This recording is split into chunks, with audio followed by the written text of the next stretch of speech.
اچھا سر، قرآن و حدیث، قرآن پہ بات ہو گئی، اب ہم بات کریں گے حدیث کے حوالے سے بھی، سنت، اس سے پہلے سنت کے حوالے سے آپ نے سنت کی ایک بالکل نئی تعریف جو ہے وہ بیان کر دی ہے.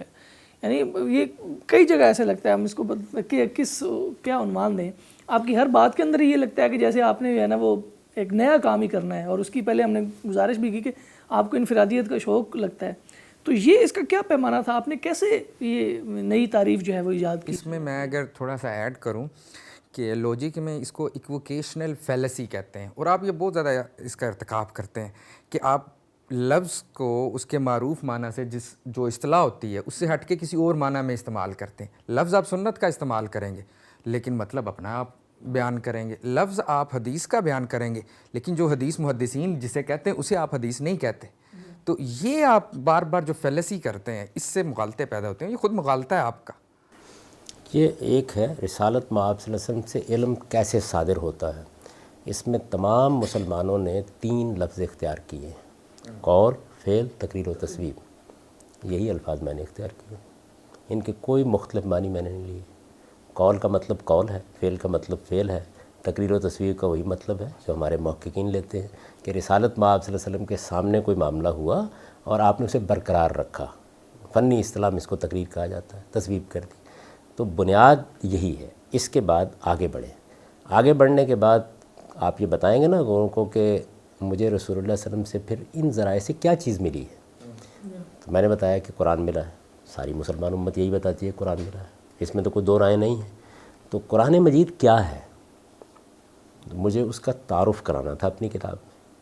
یعنی میں تو تعریف جس کو آپ کہتے ہیں ڈیفائن کرنا، اس کو موضوع ہی نہیں سمجھتا. اگر آپ علوم کی اوپر نگاہ ڈالیں تو آپ کو معلوم ہے کہ تعریفوں کے اوپر جامع و مانع کرنے میں کیا بحثیں ہوتی ہیں. میں ان کو فضولیات سمجھتا ہوں بہت معذرت کے ساتھ. میرے نزدیک تعارف کرانا چاہیے. یعنی ایک چیز کو اٹھائیں آپ اور اٹھا کے نمایاں کر دیں کہ یہ ہے. یہ جو کہا جاتا ہے نا کہ انسان کی تعریف کی تھی یونانیوں نے کہ یہ حیوان ناطق ہے، اگر میں اس کا تجزیہ کروں تو آپ کو اندازہ ہو جائے گا کہ یہ تعریف بھی کتنی ناقص ہے. یعنی وہ ناطق ہے، یہ ناقص ہے. تو اس وجہ سے تعریف کے بجائے تعارف کرا دینا چاہیے. تو میں نے قرآن کا تعارف کرا دیا. اس کے بعد سنت کو آپ لیجئے. سنت رسالت مآب صلی اللہ علیہ وسلم سے جب صادر ہوتی ہے تو ظاہر ہے کہ وہ آپ کے یا قول سے صادر ہوگی یا فعل سے صادر ہوگی یا آپ کی تقریر و تصویب سے صادر ہوگی.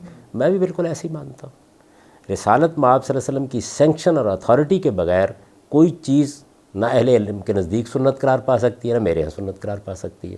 تو بنیادی اصول میں یہاں بھی کوئی اختلاف نہیں. میں نے جو بات بیان کی ہے جس کی وجہ سے لوگوں کو کچھ اجنبیت محسوس ہو رہی ہے وہ یہ ہے کہ یہ جو کچھ بھی آپ نے سنت کے طور پر جاری کیا ہے کیا آپ سے اس کی ابتدا ہو رہی ہے؟ تو قرآن مجید بالکل صریح ہے کہ ایسا نہیں ہو رہا. یعنی اس کی میں ایک سادہ مثال دے دیتا ہوں. حج، کہ آپ حضرات یہ مانتے ہیں کہ اس کی ابتدا رسالت مآب صلی اللہ علیہ وسلم سے ہوئی ہے؟ نہیں. اس کے مناسک رسالت مآب صلی اللہ علیہ وسلم نے شروع کیے ہیں. ٹھیک ہے، نہیں کی. یعنی یہ حضرت ابراہیم کے زمانے سے، بلکہ قرآن نے اس کی پوری تاریخ بیان کی ہے کہ انہوں نے اس موقع کے اوپر جب اس کی بنیادیں اٹھائیں تو دعا کی کہ ارنا مناسکنا. اللہ تعالیٰ نے ان کو مناسک سکھائے. یہ جو مناسک جن کے تحت ہم حج کرتے ہیں، عمرہ کرتے ہیں، یہ اس وقت سے اسی طرح آ رہے ہیں. امام بخاری بیان کرتے ہیں کہ رسالت مآب صلی اللہ علیہ وسلم نے بالکل اسی طریقے سے حج کیا بعثت سے پہلے. یعنی جب ابھی آپ کو نبوت کا شرف نہیں حاصل ہوا تھا اس وقت بھی آپ نے حج کیا تو بالکل ٹھیک اور مناسک کے مطابق کیا. بلکہ بخاری کی روایتی میں یہ بیان کیا گیا ہے کہ جن صاحب نے یعنی متم نے آپ کو وہاں دیکھا، وہ بعد میں مسلمان ہو گئے، انہوں نے یہ بیان کیا خود کہ مجھے حیرت ہوئی اس موقع کے اوپر کہ قریش نے جو بدعت ایجاد کی ہوئی جس کا ذکر قرآن نے کیا ہے کہ یہ عرفات تک نہیں جاتے قریش، لیکن حضور گئے ہوئے تھے اور یہ نبوت سے پہلے کی باتیں ہیں. تو اس کا مطلب یہ ہے کہ یہ جو سنت ہے اس کے بارے میں یہ تحقیق ضروری ہے کہ یہ بتایا جائے کہ اس کی ابتدا کہاں سے ہو رہی ہے. تو میں نے یہ بتایا کہ اس کی ابتدا در حقیقت انبیاء علیہ السلام سے ہوئی ہے. سنت رسول نہیں ہے، وہ سنت انبیاء ہے. آپ صلی اللہ علیہ وسلم کی سنت کوئی نہیں. سنت انبیاء ہے جس میں رسالت مآب صلی اللہ علیہ وسلم نے کیا کیا، جو کچھ آپ کو انبیاء سے ملا اور آپ کو اس کا حکم دیا گیا تھا، تمام نبیوں کا ذکر کر کے آپ سے کہا گیا تھا فَبِہُدَاهُمْ اقْتَدِیٰ، آپ انہی کی پیش کردہ ہدایت کی پیروی کریں گے. قرآن مجید نے دین کا تعارف کراتے ہوئے یہ کہا ہے کہ شرع لکم من الدین ما وصی بہ نوح والذی اوحینا الیک وما وصینا بہ ابراہیم و موسیٰ و عیسیٰ. یعنی یہ پیغمبروں کا دین ہے، اس کی ابتدا آپ سے نہیں ہوئی. تو جو روایت پہلے چلی آ رہی تھی میں نے اس میں سے ایک ایک کا جائزہ لے کے بتایا ہے کہ اس کی ابتدا کہاں سے ہوئی ہے. یعنی اس کا وہ حصہ بتایا ہے جس کی ابتدا حضرت آدم سے ہو گئی ہے. وہ حصہ بتایا جس کی ابتدا سیدنا ابراہیم علیہ السلام سے ہوئی ہے، اور پھر وہ حصہ بھی بتا دیا جس کی ابتدا رسول اللہ صلی اللہ علیہ وسلم سے ہوئی ہے۔ تو رسالت میں آپ صلی اللہ علیہ وسلم نے کیا کیا، آپ نے اس پورے ذخیرے میں جہاں کوئی چیز ختم ہو چکی تھی، ختم ہونے کا مطلب یہ تھا کہ لوگ عمل نہیں کر رہے، اس کی تجدید کر دی، اس کا احیاء کر دیا، اگر کہیں کوئی اس میں بدعت داخل ہو گئی تھی اس کی اصلاح کر دی، اگر کہیں کسی اضافے کی ضرورت تھی اضافہ کر دیا، اور پھر اس کی تصویب کر کے اس کو جاری کر دیا۔ یہ سنت کے بارے میں وہ حقیقت ہے جس کو اگر اس سے پہلے لوگوں نے توجہ دلا کے بیان نہیں کیا تھا تو اب ضروری تھا کہ بیان کیا جائے۔ کیوں ضروری تھا؟ اس لیے ضروری تھا کہ ایک بہت غلط استدلال قائم کر لیا گیا تھا۔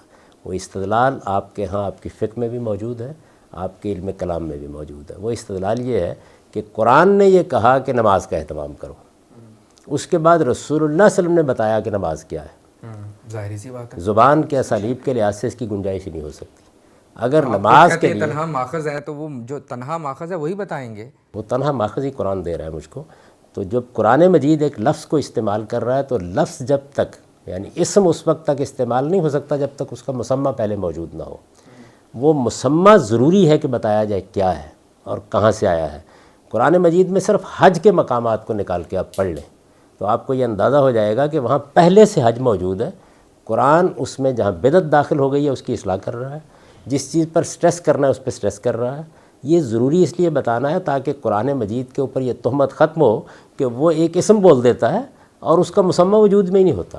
نہیں، قرآن مجید نے ایسا نہیں کیا، وہ بلسان عربی مبین ہے، اس کے اندر اس طرح کا کوئی اجمال نہیں ہے کہ جس میں مصداق ہی متعین نہ ہو رہا ہو۔ نماز موجود تھی، روزہ موجود تھا۔ قرآن مجید شروع کرتا ہے روزے کی آیت کو، کتب علیکم الصیام کما کتب علی الذین من قبلکم، یعنی صوم کا لفظ کیا قرآن مجید نے باعتبار لغت استعمال کیا ہے، اس نے ایک شرعی اصطلاح کے طور پر استعمال کیا ہے۔ تو اس کا مطلب یہ ہے کہ یہ لفظ بھی موجود تھا، اس کا شرعی مصداق بھی موجود تھا۔ رسالت میں آپ صلی اللہ علیہ وسلم نے اس کی تطہیر کی ہے، اس کی اصلاح کی ہے، اس کی تصویب کی ہے، اور یہ آپ کی تصویب ہے جس کے ذریعے سے پھر اب یہ دین کی حیثیت سے جاری ہوا ہے۔ یہ پیغمبر کا کام ہے جو کیا ہے، یہ بتانا ضروری تھا۔ ٹھیک ہے، آپ ایک اور جو ہے وہ یعنی اب لطیفے کی باتیں ہیں ساری، کیا آدمی کرے کہ سنت کی تعداد جو ہے وہ کبھی زیادہ ہو رہی ہے کبھی کم ہو رہی ہے، تو یہ کیا پوری ہو گئی ہیں یا آئندہ جا کے پھر گھٹنی ہے یا بڑھنی ہے، یہ کیا؟ اور وہ قطعی بھی ہے، یہ بھی ذہن میں رہے کہ اس کو قطعی بھی مان آپ رہے قطعی بھی ہیں مان رہے ہیں اور پھر اس اور میں کمی بیشی کمی بھی زیادتی بھی ہو رہی ہے۔ دیکھیے بات یہ کہ آپ اپنے خود علم کا مطالعہ کریں کہ اس میں سنت کے بارے میں تعین کا کیا طریقہ اختیار کیا گیا ہے۔ سب سے پہلے یہ بحث امام شافعی نے الرسالہ میں باقاعدہ طریقے سے کی، یعنی ویسے تو ہوتی ہی ہوگی اور چھوٹے چھوٹے رسائل میں مل بھی جاتی ہے، لیکن ایک منظم طریقے سے ہمارے سامنے آئی۔ تو انہوں نے کہا کہ رسالت میں آپ صلی اللہ علیہ وسلم نے یہ جو روایت ہم کو ملی ہے جس کو ہم سنت سے تعبیر کرتے ہیں، اس کا ایک حصہ وہ ہے جو علم عامہ سے ملا ہے، یہ نقل الکافہ الکافہ کے طریقے پہ ہم کو ملی ہے۔ تو ظاہر ہے کہ یہ حصہ تو کسی بحث کا تقاضا نہیں کرتا۔ دوسرا حصہ کون سا ہے؟ جو اخبار احاد سے ملا ہے۔ اخبار احادی کے اوپر تو ساری بحث ہو رہی ہے، آپ بھی یہی کر رہے ہیں۔ ایک آدمی ایک روایت کو ثابت قرار دیتا ہے تو سنت کی فہرست میں اضافہ ہو گیا، ایک آدمی اس کو ثابت قرار نہیں دیتا تو آپ سے آپ نکل گئی۔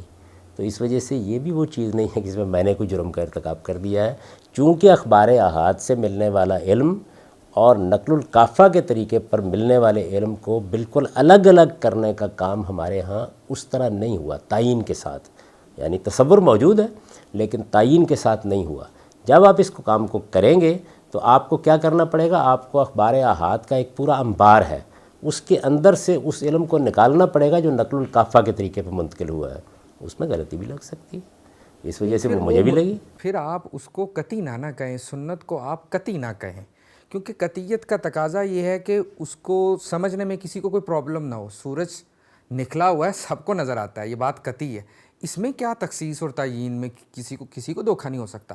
آپ سنت کو پہلے قطعی قرار دیتے ہیں اور پھر اس کی تخصیص میں آپ کہتے ہیں کہ غلطی ہو سکتی ہے، یا آپ اس کو قطعی نہ مانیں یا پھر تخصیص والی بات ختم کریں کہ بھی ہاں وہی ہے، جتنی ہے اتنی ہی ہے اور سب کو پتہ ہونی چاہیے۔ خدا کی بنائی ہوئی کائنات فطرت کے اندر سب کچھ قطعی پڑا ہوا ہے، ایسے ہی قرآن مجید بھی پوری قطعیت کے ساتھ اپنی بات بیان کر رہا ہے۔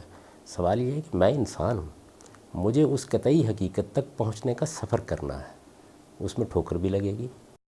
نہیں، قطعی کوئی چیز اپنے اعتبار سے نہیں ہوتی، قطعی ہونے کا مطلب یہ کہ دوسروں کے لیے قطعی ہے. اس طرح تو میرا ہر قول میرے لیے قطعی ہے, ہر چیز قطعی ہے. قطعی کا مطلب جب قطعی اور ظنی کی بحث ہم کر رہے ہوتے ہیں کہ دوسروں کے لیے وہ قطعی ہے یا نہیں ہے. تو آپ اس جو تسلسل کو, سنت جسے آپ کہہ رہے ہیں کہ وہ قطعی ہے, اس کا مطلب آپ صرف سنت ہونے کی حیثیت تک یا دوسروں کے لیے بھی قطعی ہے؟ دوسروں کے لیے بن سکتی ہے, ابھی ہے نہیں دوسروں کے لیے. دوسرے کام کریں گے تب بنے گی نا. یعنی میں نے کائنات کے حقائق کے اوپر غور کرنے کا کبھی ارادہ ہی نہیں کیا, تو میرے لیے سورج بھی قطعی نہیں ہوگا. یعنی جب یہ کہا جاتا ہے کہ فلاں چیز اپنی ذات میں قطعی ہے, تو اس کا مطلب یہ ہے کہ اگر آپ اس کو تلاش کرنا چاہیں گے تو آپ اعتماد کے ساتھ, اذعان کے ساتھ اس نتیجے تک پہنچ سکتے ہیں کہ وہ آپ کو مل گئی ہے. یعنی یہ اس کے وجود کا بیان ہے. یہ میرے آپ کے تلاش کرنے کی نقص کے ساتھ کم یا زیادہ نہیں ہوتا.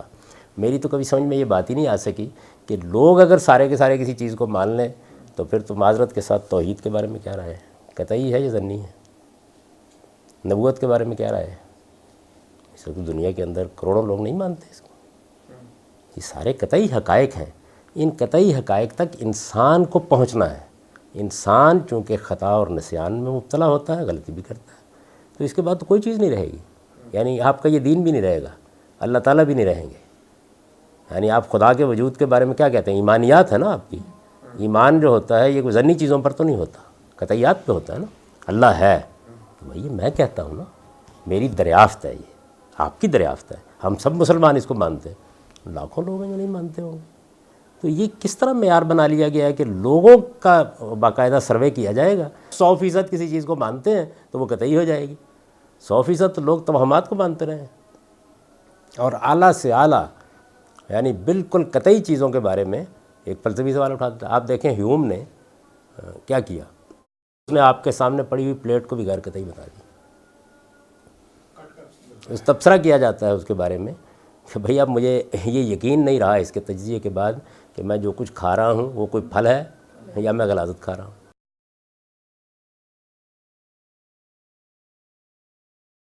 آپ کی تحریرات میں صحابہ کے متعلق بڑی ایک توہین آمیز گفتگو ملتی ہے. حضرت عیسیٰ علیہ السلام کی وفات کے بارے میں آپ کا موقف بھی ساری امت سے جدا ہے, یعنی بلکہ کسی حد تک تو ایسا لگتا ہے کہ جیسے آپ قرآن مجید سے بھی اختلاف کر رہے ہیں.